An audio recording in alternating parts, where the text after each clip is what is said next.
Madison for the slam. Now, late in the game, Tepper Slam, Mourning, and Laimbeer pushing and shoving, and some exchange blows there, both thrown out, and Bill with a salute to the folks in Carolina.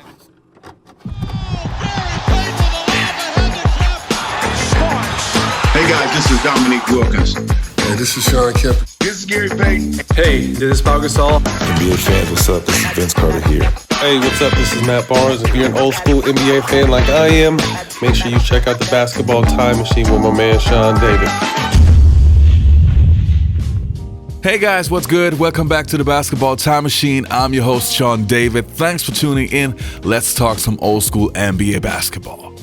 In today's episode, I want to talk about the fight between Bill Laimbeer and Charles Barkley, one of the most iconic scenes of the late 1980s and early 1990s. But before we get to that, I want to give a quick shout out to the Patreons of this episode. Thanks a lot, you guys, for supporting the show. As always, it's really appreciated.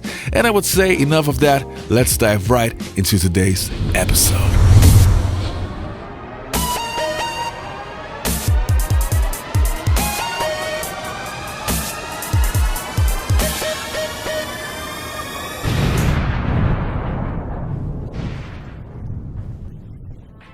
So before we get to the actual fight, let me give you a quick summary of Bill Laimbeer. Bill Laimbeer. When we talk about the toughest and meanest guys who ever played in the NBA, this name always gets mentioned.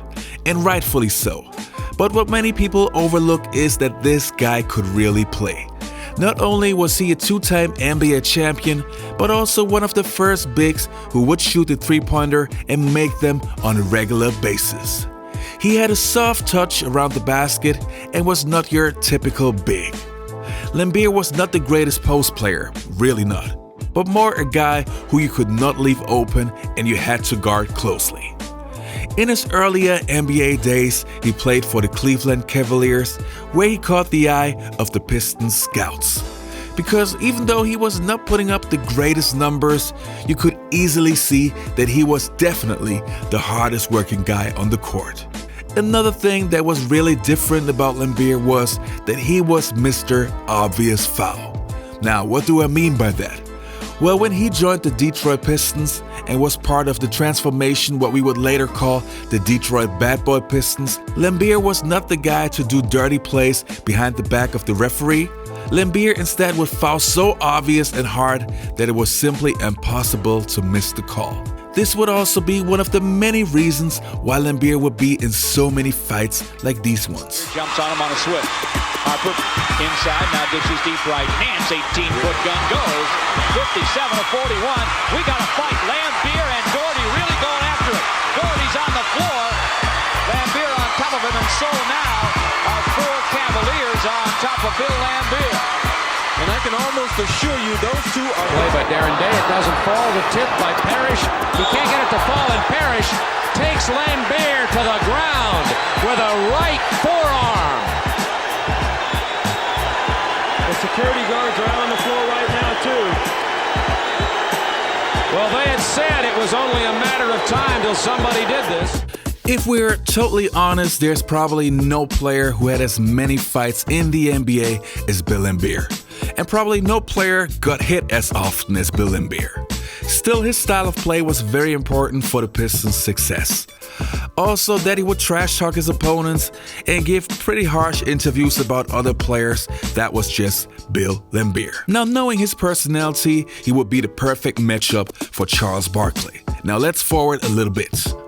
So in the 1990 season, some things changed for the Detroit Bad Boy Pistons. In the expansion draft, they did not protect Rick Mahorn, which meant, well, from that point onwards, he would play for the Philadelphia 76ers. And this right here is exactly where the rivalry between Charles Barkley and Bill Laimbeer started. I've heard Rick Mahorn tell the story that, once he left the Pistons, he could barely talk to Bill on the phone because, Bill was so intense, and Bill did not like fraternizing with opponents.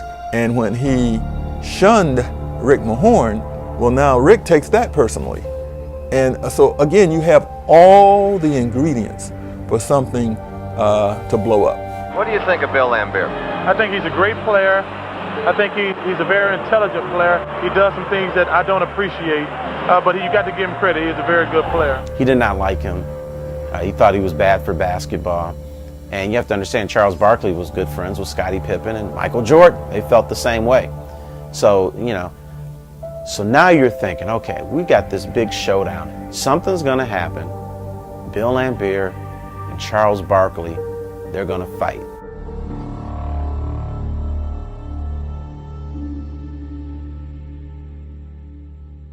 Good evening, everybody, and welcome to another exciting night of NBA basketball.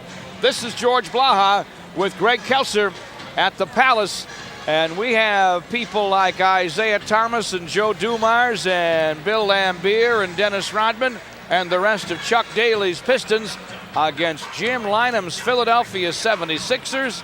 Sir Charles Barkley is their star, their heart and soul these days, the ex-Piston Rick Mahorn. There'll be a collision here tonight. We knew when we played those guys, it's going to be a very physical game. Horn's still pissed that he left. He's with Charles Barkley, one of the most physical guys in the league. And Charles likes to talk a lot, and Rick likes to talk a lot, and there was a lot of talking going on that game. So I knew something was going to happen sooner or later because, you got to stand up for yourself. Mainly because they have no respect. So what if you're the world champs? We don't care. I don't know if Horn instigated as much as folks may have led to believe, or was Charles the one really gassing it up at that point in time? In the lane, fires over Sally, no. Good help by Sally. Follow Mahorn, no. Follow Barkley, yes. He dunks and then hangs. Rodman catches him and then shoves him away. It's kind of foggy. I mean, I just remember Charles just talking to Lamb the whole game.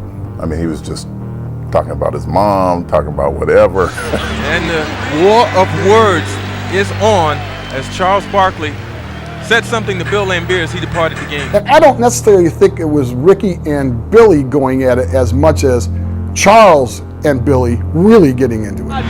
Bill Laimbeer puts the basketball in Ricky's face. At that particular time, it was I dunked on Rodney. Barkley swings on Laimbeer, caught him good. They're going at it. It's a brawl. Major league, no question. It's a brawl with so you're watching this fight like, all right, Bill Laimbeer is standing up to Charles Barkley. On the deck is Laimbeer. I can't tell who's down there with him. It's got to be Barkley, though. It is, and they finally pull Barkley away. Billy gets up off the floor. Barkley pulled away by Jake O'Donnell. Hello, I'm Craig Sager. Last night, the Philadelphia 76ers clinched the Atlantic Division title by literally slugging it out with the Detroit Pistons. Round one was a mismatch from the start. Isaiah Thomas taking on his former teammate Rick Mahorn. Mahorn was amused at best with Isaiah's punch that did not connect. Isaiah was ejected immediately. But the real brawl took place in the final 15 seconds. Rick Mahorn, fouled by Dennis Rodman, then handed the ball but Bill Laimbeer. Both benches cleared. Charles Barkley and Bill Laimbeer on center stage. Well, here's the thing. Here's the thing that I like. True competitors, true athletes can have the heaviest of rivalries during the course of a game, a season, and even a career. But it's always nice to see when it's all over, when it's all said and done, that you can come back and now be civil and even be friends. You got a little fight tonight. You got a little mark on your left cheek. I cannot believe he went for my. I told him he wanted a shot at the heavyweight title, but I think I got him a decision. All right, you guys, that was it for today's episode. I hope you enjoyed the content. Please don't forget to leave a like and also subscribe to the channel. And even more important, click the notifications button so you always get a notification once I upload a new video. Remember, I upload 2 videos every single week. All right, enough of that. You all stay healthy, take care, and see you next time. They should be beefing, right? Right. Why the big guys always hitting the small guys and then want to stand up over us like this, right? What is it like? What you gonna do? First of all, this is from the same man that broke his hand by punching Bill Laimbeer and the Chief. That's how I'm fighting the big guys. I haven't seen big guys square up against big guys. This a big guy right here. Well, let's. Yeah. Hey, that's what I'm talking about. And they're friends. Watch Lamb hook Barkley. Watch Lamb hook Barkley. Barkley. Okay, wait. Right? Look at it. Okay. Watch this uppercut. Hook. First of all, Sixers at? See, they got Barkley down on the floor. Oh, wow, look at Boo and Mahorn. Oh, yeah, Boo and Mahorn. All they doing is basketball. All Boo and Mahorn saying is, all right, don't hit me, I'm going to hit you. But they all came over the line, DD. But did you everybody like you got Barkley.